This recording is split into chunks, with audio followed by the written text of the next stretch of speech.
Hello, all of Westwood, you. Tantse all who are new.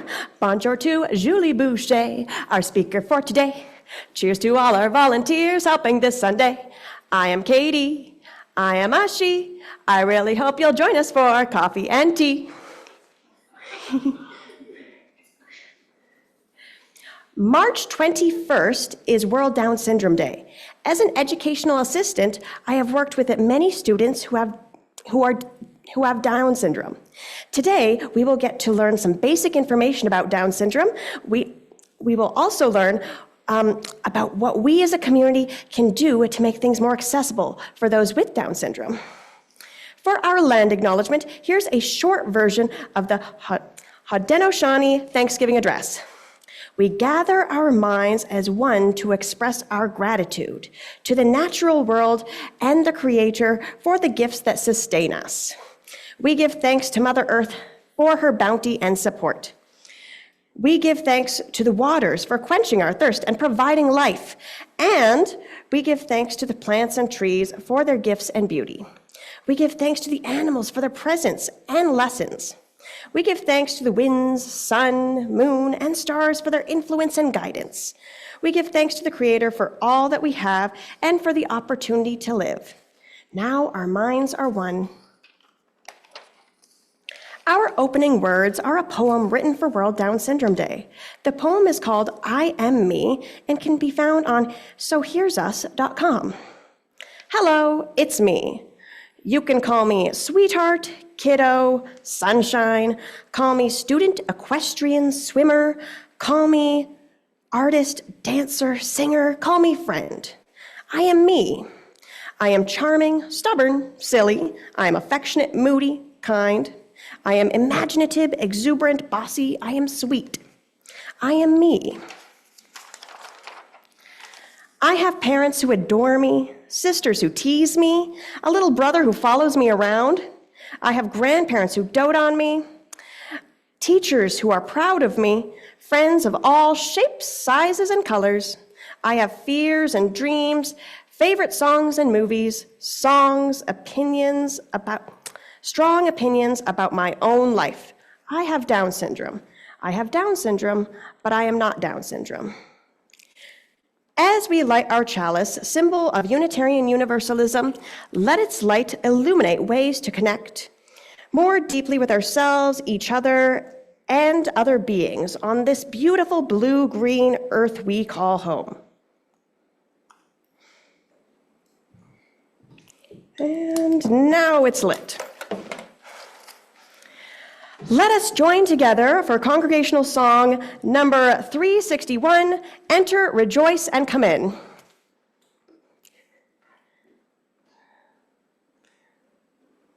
Oh, right, I forgot.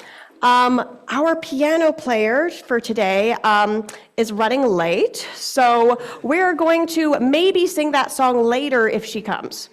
If and when she comes, yes. I will now read Inclusive Yoga with Jessica Parsons.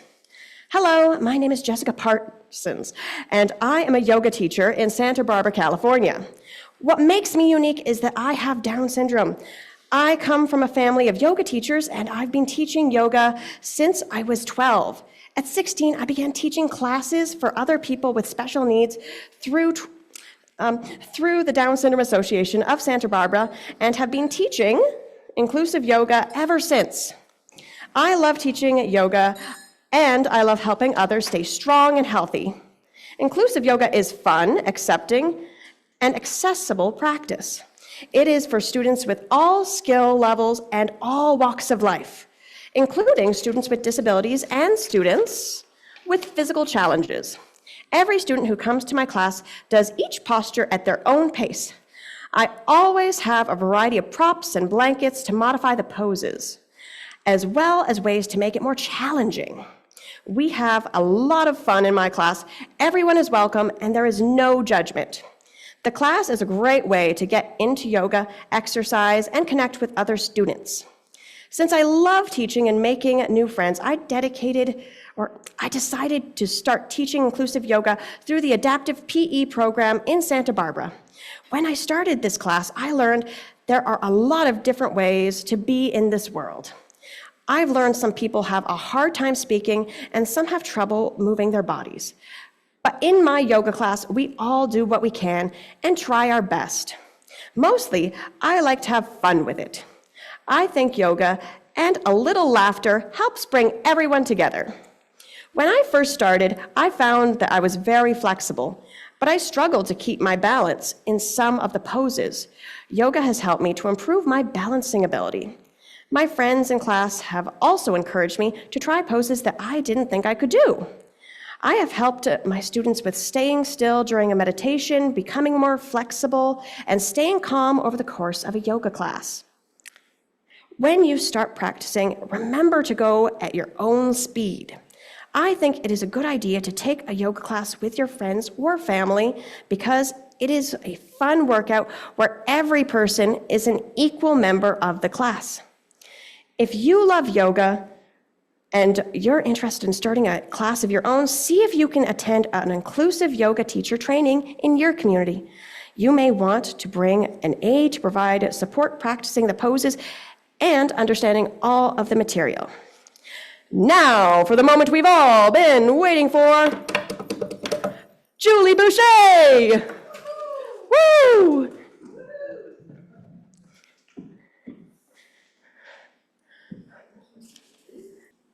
I'll just be 1 second.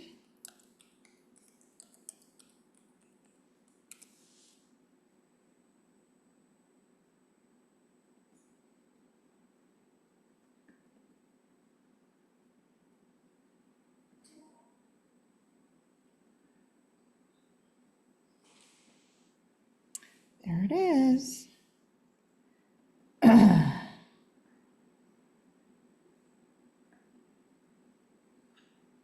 Okay. Hello. How's everyone doing today? Thank you so much for inviting me. I've actually never spoke at a church or to a congregation, so this is a first, and I'm pretty excited. Can you switch to the next one? Thank you.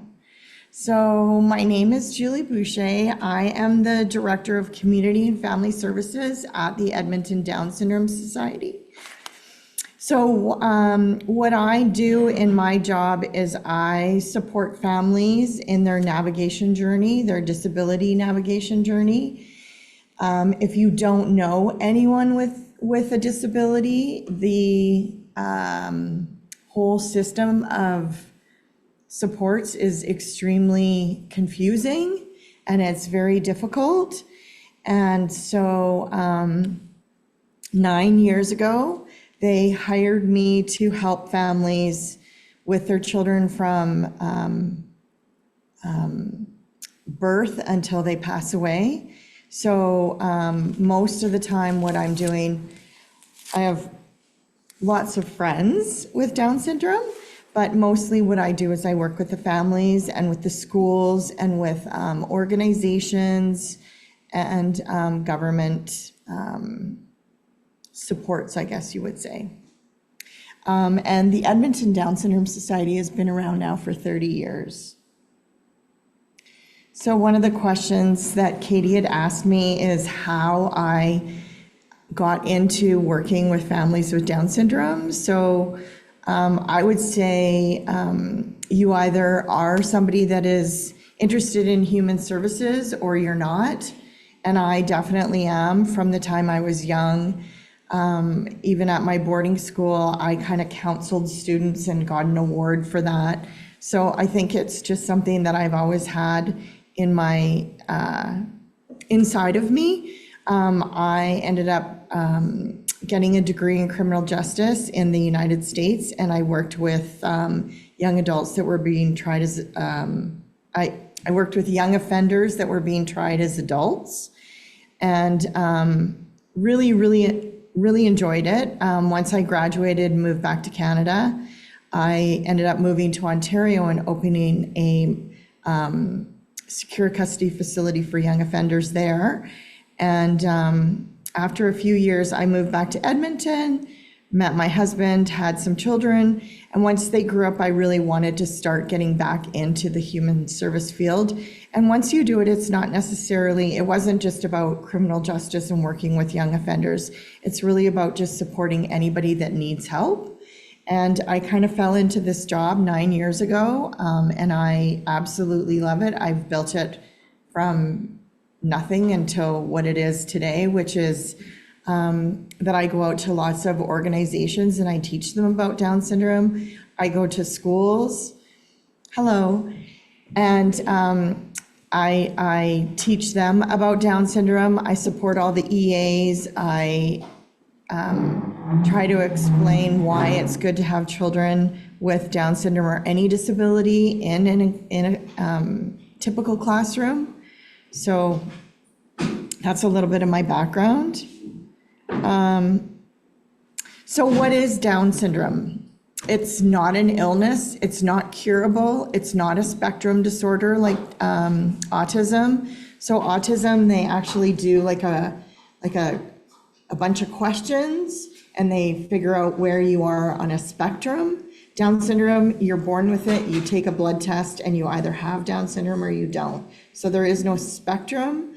I know people meet people with Down syndrome and there's so many different abilities, and that's just the ability that they have, just like all of us have different abilities.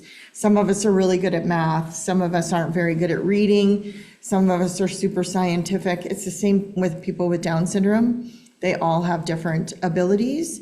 A lot of times if you meet somebody with Down syndrome that maybe is an adult and they're still not toileted, or they don't speak at all. A lot of times they have other disabilities. A lot of times when kids are born with Down syndrome, they have these mini seizures. They can have up to 100 to 200 a day, and that a lot of times does affect them as they grow up. So if they just have Down syndrome, and that's their only diagnosis, or even a heart defect, then typically they're the same as we are, just a little bit slower learners. So it is the most common chromosomal abnormality in humans globally, and it's caused by an extra chromosome for the 21st chromosome. That's why March 21st is every year is World Down Syndrome Day, because it's the triplication of chromosome 21. And in Canada, approximately 1 in 700 babies are born with Down syndrome every year. We still do have a pretty high rate of abortion, which is really unfortunate. But when you go to have your ultrasound done, and if they see markers for Down syndrome, they will book you in an abortion, which is really unfortunate, but that's the way it's going still right now. And a lot of people get scared and nervous and they do that, which is unfortunate, because not only are they aborting a child with Down syndrome, they're most likely or probably also aborting a typical child, because it's not 100% sure, any of those tests. So again, typically a person has 46 chromosomes, so 23 from mom, 23 from dad. People with Down syndrome have 47, so they have one more chromosome than us. That's the only difference. That's the only difference that they have from us at all. There's 3 types of Down syndrome. There's trisomy 21, which is the most common. Most of the kids that I've ever met have that. Most people that you probably meet will have that. Translocation is, as you can see, 3 to 4% of the cases. And then mosaicism is the least common. And in fact, with mosaicism, you may not even know that they have Down syndrome. There was a girl on TikTok in the last few years. She had a couple of miscarriages, and then she had 2 children with Down syndrome, and she didn't understand. And she went and did a blood test, and she had mosaicism, and she didn't know that. Yeah, so it varies, the abilities, definitely. I guess I'm supposed to tell you next. Oh, yes, you know. Okay, so common characteristics. So every person with Down syndrome is unique, and they won't all have all these characteristics, and they are all at different degrees, just like I was talking about earlier. So facial features, most of them definitely look like people in their family, but they do have almond-shaped eyes and a flatter nose, which is one of the calls that I get a lot is, where can I buy glasses for my child with Down syndrome? Because the glasses all slide off their nose. So there are places that you can buy them that make them specifically for them. I'm sorry, I just missed it. What did you say about? Oh, sorry. People born with Down syndrome have a flatter nose, so their glasses slide off of their face. So there are a few places in Edmonton that sell specific glasses for children with Down syndrome that have the flattened nose to help them sit on their nose properly. Yeah. So also low muscle tone, it's called hypotonia. When babies are born, they call them flappy babies because they're almost like rubber because they just have no muscle tone. So it reduces their strength, which can affect their physical coordination and their motor skills. So a lot of kids with Down syndrome, they call them clumsy because of their low muscle tone. So it's something that they can work on with an OT. Hypotonia also affects their mouth because their tongue is a muscle. So that's one of the reasons they have a hard time speaking. Developmental delays in speech, language, and motor development. Memory issues.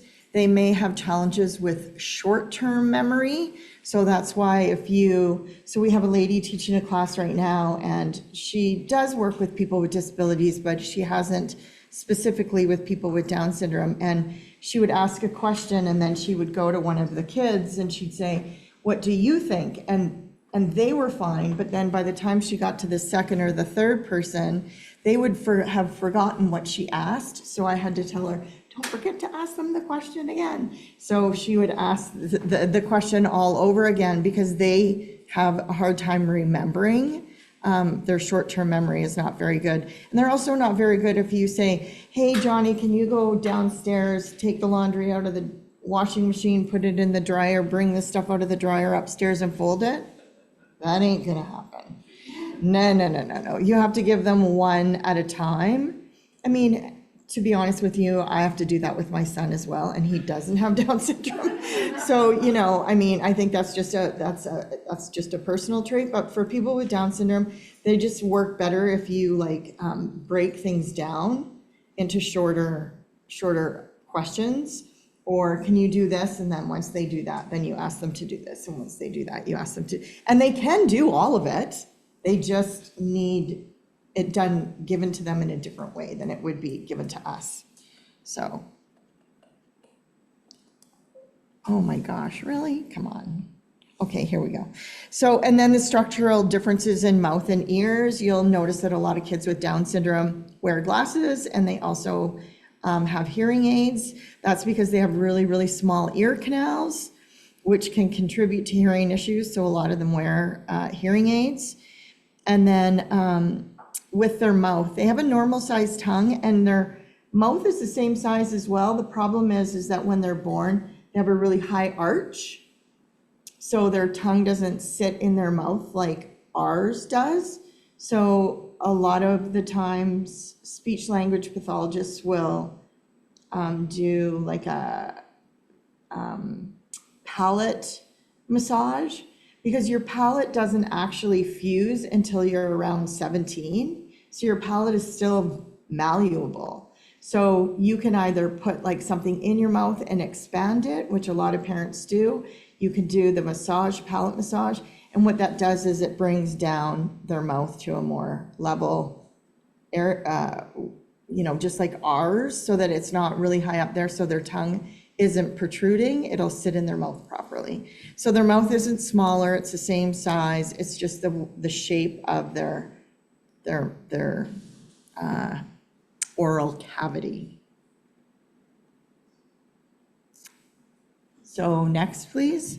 So health considerations, again, they don't all have this, only some do. Heart defects, about approximately 50% of our kids are born with a heart defect. And usually it's fixed within the first year, and then there's no issue after that. So you don't have to worry about that. They can still play sports and everything. They do have like a zipper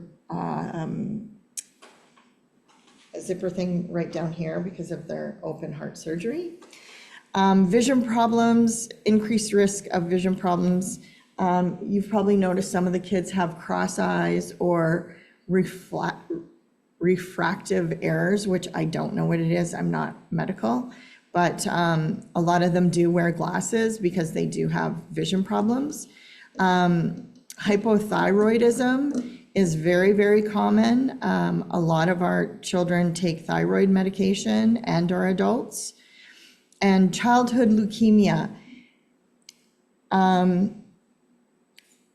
I don't know. I think it seems to be more common than they say.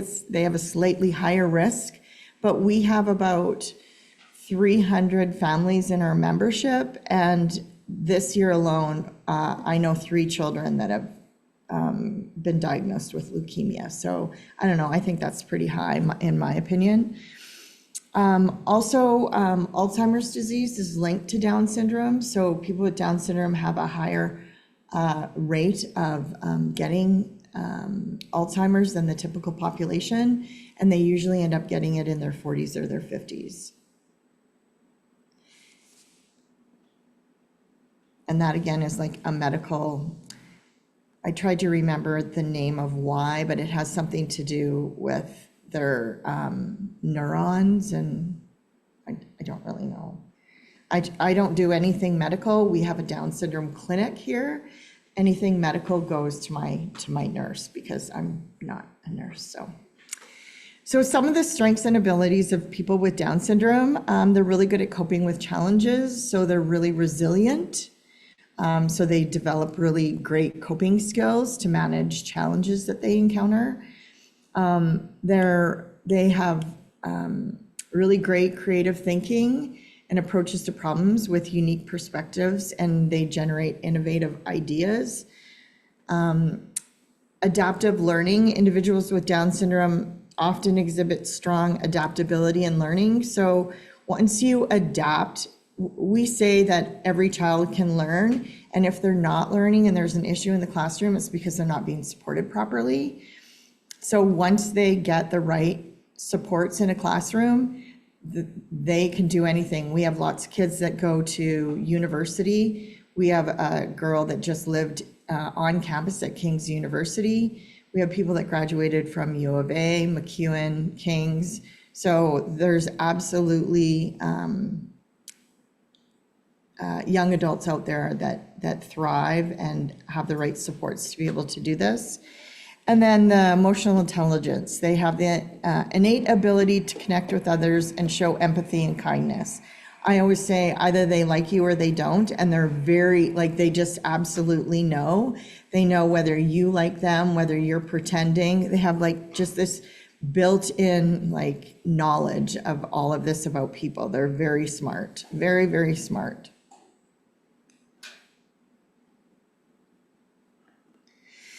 So history, a little bit of history about them. In the 21st century, children born with Down syndrome and other medical conditions lived in institutions, and they usually lived till about 9 years old, which is a staggering number, considering that today with the medical care and social inclusion, education, everything that we try to do, they're living over 60 now. And with that comes a little bit of issue. But before I tell you about that, so as you look back at history, you have to look forward to where everyone, regardless of their genetic makeup, can live with dignity, respect, and love. The ultimate status should be one of inclusivity and acceptance, which from everything I see here, that's what you guys are all about as well. Some supports and resources.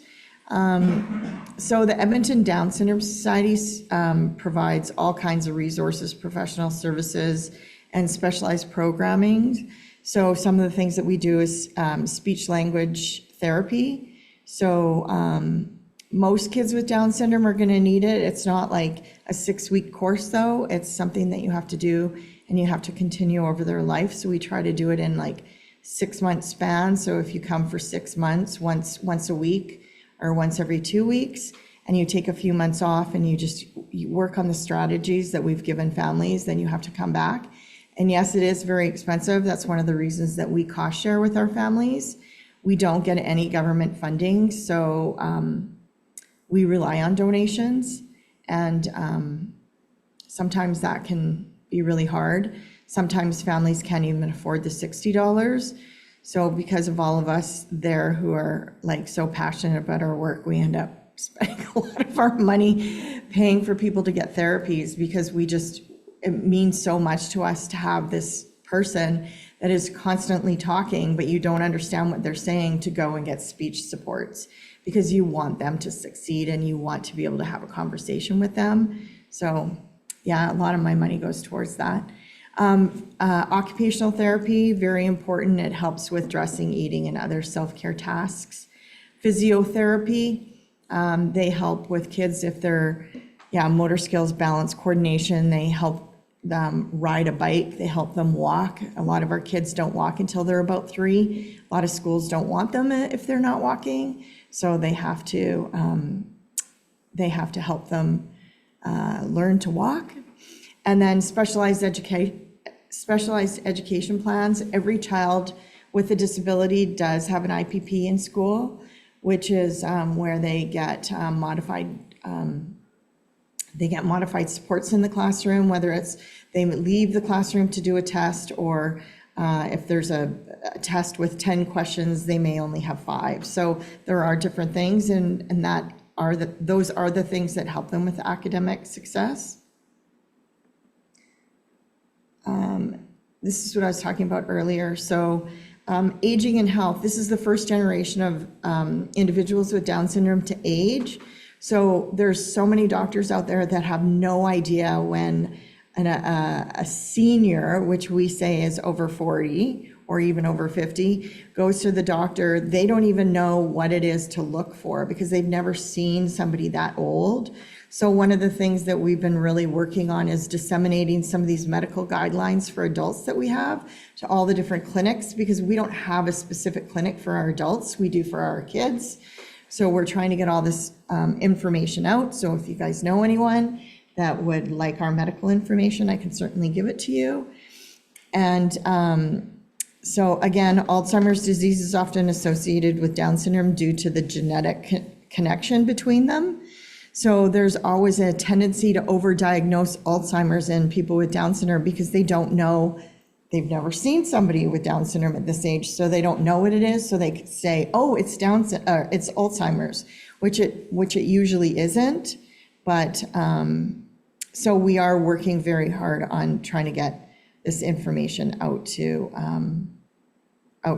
medical, like PCNs and stuff like that. So let me just see here. So what you guys can do as a community, or any community, is obviously promote inclusive education. Help us make schools understand that it is a bonus for our kids, our kiddos, and typical kiddos to be in a classroom together. Especially elementary school, junior high, depending on the child, but high school, mostly they end up going into a more, into a classroom that is more suited for them with social skills. And, but younger, they thrive, they're like sponges, they need that. They need to see a typical child doing things so that they can follow suit. That's very, very important. So we have to continue to make sure that happens, especially with everything that's going on in the schools right now. It's almost like they're trying to stop that. So inclusive employment, you can hire people, you can support them by mentoring them. Social inclusion is another thing, like, opening up all your activities to anybody that wants to come. Having community events or having them support you in the church is a really nice thing as well. And then awareness, raising public awareness to reduce the misconceptions and promote acceptance of individuals with Down syndrome. So just definitely awareness is very important. A couple of other things you can do is people with Down syndrome learn in unique ways, just like all people. So approximately 49% of individuals with Down syndrome experience sensory processing challenges. So that's kind of what we were talking about earlier, by giving them one step at a time. So it may take them longer to process, so listen and let them speak, even if it takes longer. I know some EAs, I heard that you said you were an EA, that when they have a child in the classroom with them, if another child comes up to speak to the child, the EA speaks for the child, which is like an absolute no-no. You have to sit and you have to wait. And sometimes it could take up to 30 seconds, which is a really long time. But you have to be patient because that child is processing what has been asked of them. And if you answer for them, they're never going to learn how to do that. They're not going to learn to process properly and be able to say it themselves. So you never want to do that. You want to give them the opportunity, because they are those kids that get in the car at the end of the day and mom and dad say, "How was your day?" Fine. That's it. They don't get to hear, "Oh, Johnny came and sat and had lunch with me," or whatever, right? They don't have all of that unless you give them all of that time, unless you give them time to, and you ask them pointed questions, then that'll happen. That will happen. Usually you do that at dinner. And then finally, building meaningful social inclusion through friendships, inclusive recreational programs, and awareness initiatives like the World Down Syndrome Day. And we are having one. So I don't know if I'll be able to, oh, see, it's not on that presentation. Okay, so I'm not gonna be able to show you. So if you guys would like another presentation, this isn't the usual one I do. I tried to make this shorter and answer the questions that I was asked. But if you want one at your workplace or at a school or at a community event, or you want us to come and bring some of our friends with Down syndrome, all you got to do is ask. And my last slide is thank you. And these are all some of my kiddos that we work with every day. And if you guys have any questions, I don't know if you have time for me to answer. No? Okay. Well, thank you. It was very lovely to do, and I really enjoyed it. And thank you for asking us to teach you a little bit about Down syndrome. Okay.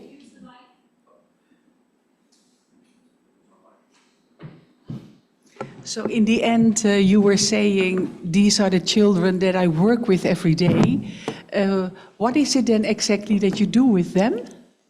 Well, so the adults here, they're all in our day program. So we have a day program. So anybody over 16 is welcome to come and participate from 10 to 4 every day. And we have a theme each week. And so some of our kiddos come, they're not kiddos, they're young adults. They come all week. Others come like a couple of days a week. Some of them work or volunteer, or they go to school, so they can't come all the time. But they come and they learn social skills. They learn about money. They cook. They go out on outings. They go to different places within the city. So it's more of just somewhere to support them. And they get a lot of socialization still, because really once our young adults are out of school, it is it's very lonely for them. Because at least in school, maybe the other kids, the typical kids that are in school with them, they don't necessarily hang out with them after school, but they still have a feeling of community being there with them. And then when they're not going to school at all, they're not around anybody. So this is like a really important thing for them, is to have that social inclusivity, I guess, you know? And they all love being around their friends, and they're all like very kind to each other. And yes, some days, you know, you might have to like put one in one room and another in another because they're arguing about something silly, but for the most part, they get along really well. But we also, I run all the professional services there, so occupational therapy, physiotherapy, speech and behavior, so that runs all day long. I also run all the little kids classes, anything developmental, so anything between 0 and 3, which is early intervention, and it's extra support. So we have some developmental programs where our professional service providers go in and they support the families. Yeah, so there's a lot of different things that we do.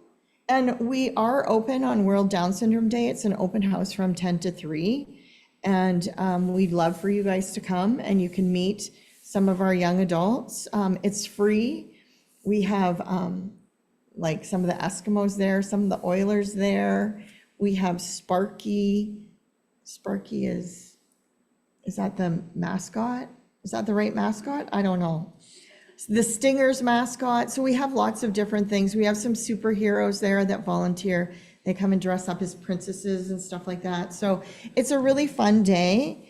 We have pizza at noon. We have some MPs there. We have a young lady who sells cookies. She has her own cookie company. It's called Special Treats for Special P, which is special people.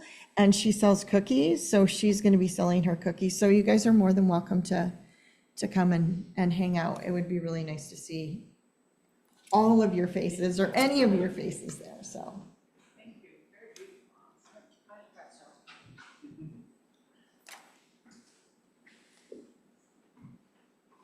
So when a family who has a child that has Down syndrome, and they're enrolling their child in school, kindergarten, let's say, is there funding automatically attached to that child for EA support? Well, yes. Yes. But, Yeah. you have to apply before September. So like it's better to apply in like January, February, March, so that in September when they go to get the funding, it comes. Okay.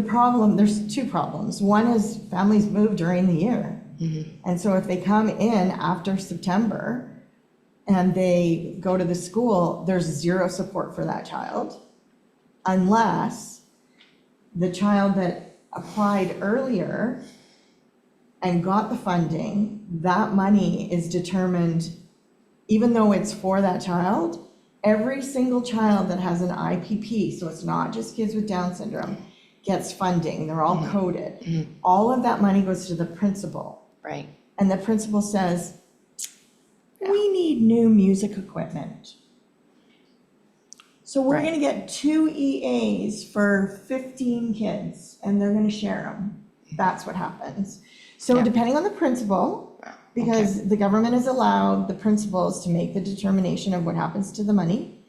And then if you have a great principal, you'll have a lot of great supports in the school. If you come after September, if you go to a great school, they'll use one of the EAs that's already there to support. Sometimes they say you can't, there's just nothing. Mm-hmm. And a lot of the times those families don't put their kids in school. I have a mom who didn't put her daughter in school. Yeah. She was 8 before she put her in because she was worried about not having any supports for her. So a principal has the final say whether that child's going to get support or not. Okay. Correct. Yeah. Okay, Well, thank you. He doesn't, they get the funding. It's their decision on where the money goes. Right. Yes, Okay. Absolutely. All right. Okay, thank you. Yeah.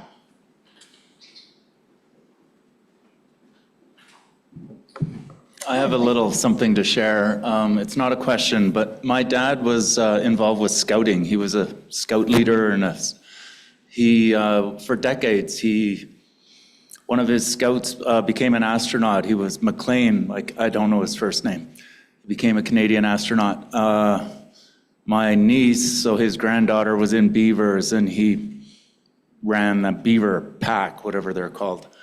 But for a number of years, he had a scout troop that was totally Down syndrome young adults, and that was the most rewarding thing for him.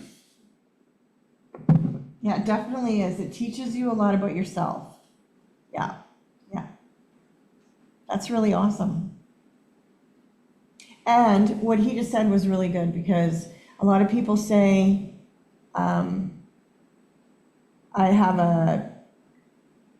my granddaughter is Down syndrome. And that's not what you say. You say you have a child with Down syndrome. A lot of people say Downs. That's not it either. It's Down syndrome, and Down is capital and syndrome is small. Because the guy that founded it was Dr. John Langdon Down. So we always, when we're writing, because you write so much Down syndrome, we write capital D, small s, and that's Down syndrome. That's what it means to us. So, yeah, just a little. That's part of my regular one. So thank you guys very much. Thank you, and I hope to see you at World Down Syndrome Day. Thank you so much.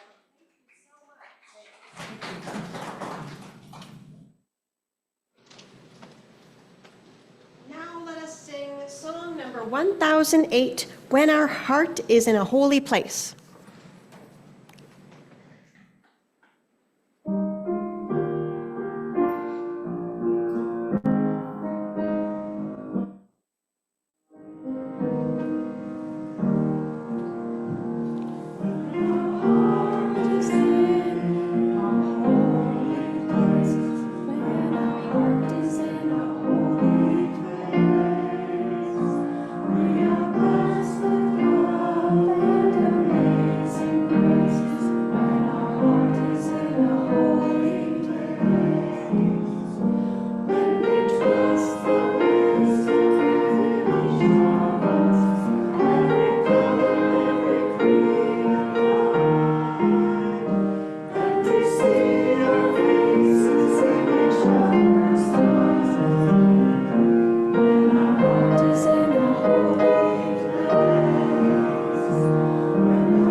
Now let us close our eyes and meditate,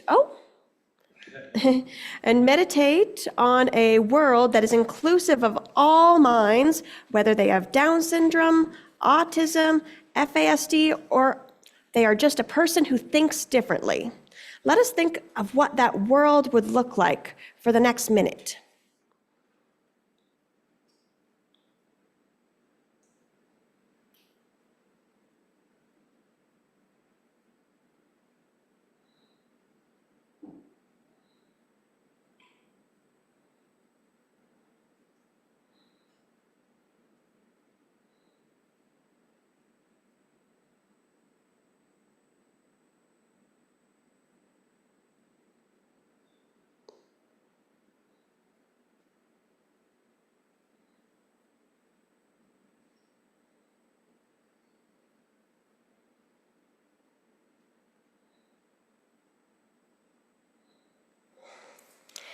And now for the sharing of joys, sorrows, and milestones, which is one way we keep the ritual and practice of holding one another in community.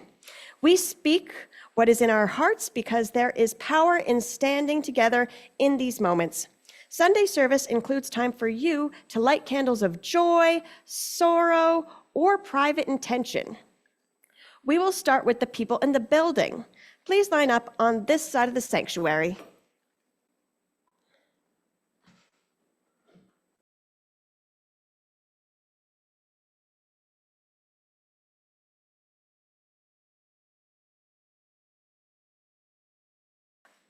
May the light of these candles inspire us to use our power, to heal and not to harm, to help and not to hinder, to serve the spirit of truth in loving affection and trusting hope.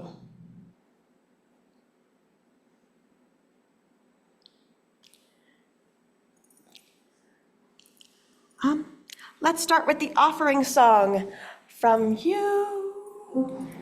Take it away, Janice.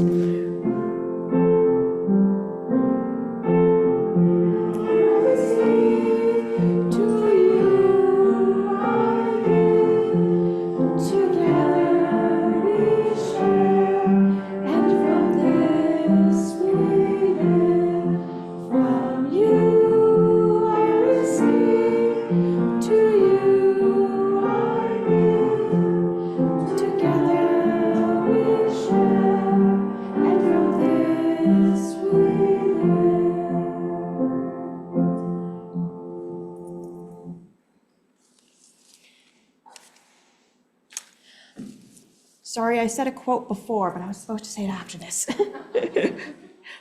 As we work to create life for others, we naturally light our own way. These are the words of Mary Ann Radjimer. Westwood UU provides light for others, and we provide many opportunities to help the wider community through time, talent, and treasure. As Anne Frank once said, how wonderful it is that nobody need to wait a single moment before starting to improve the world. Now let us sing Stewardship Candle Song, chorus of 1014, Answering the Call of Love.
Answering the call of love.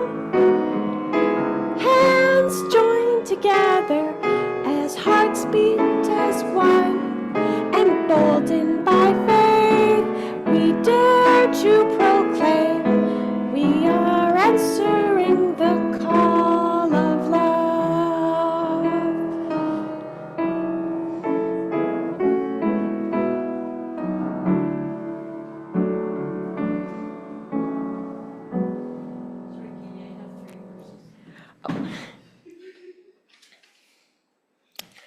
Okay, And now, let us sing congregational song number 6, Just as Long as I Have Breath.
Our closing words are by Verna Myers, Vice President of Inclusion Strategy at Netflix. Diversity is being invited to the party. Inclusion is being asked to dance. And now we shall extinguish the flame. Reverend Meg Roberts said, "May the light of truth and warmth of community that we have nurtured here today go with you as you leave this place. Keep that fire burning in your mind and heart. Then bring it back with you when we meet again." And hit it, Janice. Oh, yes. We did have a song that we were going to do at the beginning. 361, Enter, Rejoice, and Come In. We'll do that after, yes.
Thank you, Janice.